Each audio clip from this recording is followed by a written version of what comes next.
Hi, to this video we will talking about the nature and evolution of accounting. What is accounting?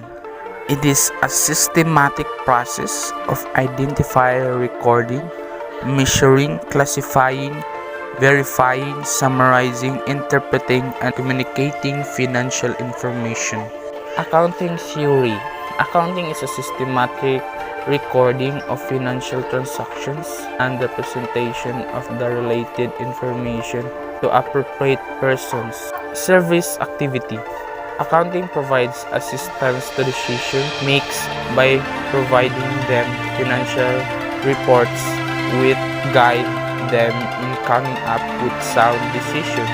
Process refers to the method of performing any specific job step by step according to the objectives or target. Both an art and discipline.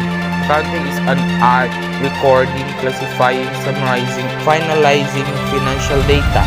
Accounting deals with financial information and transactions.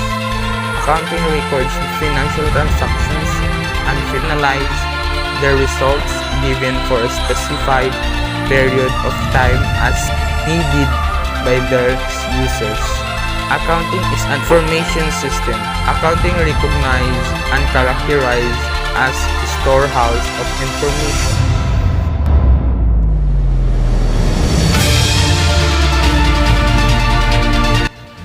Next is we will talking about the history of accounting. History of accounting.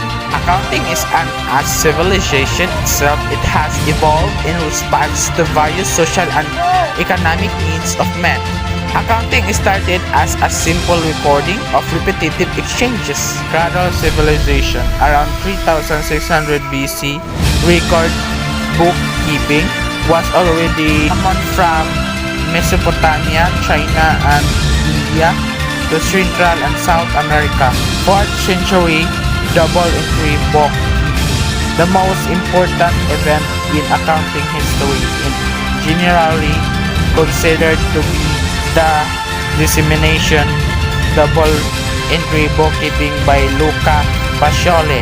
French Revolution 70s.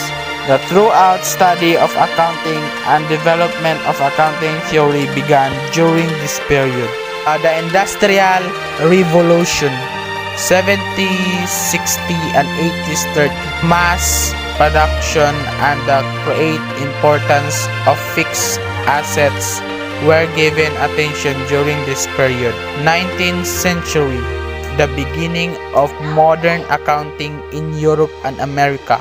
The modern formal accounting profession emerged in Scotland in 1894 when Queen Victoria granted a royal charter to Institute of Accountants in Glasgow, creating a profession of chartered accounting.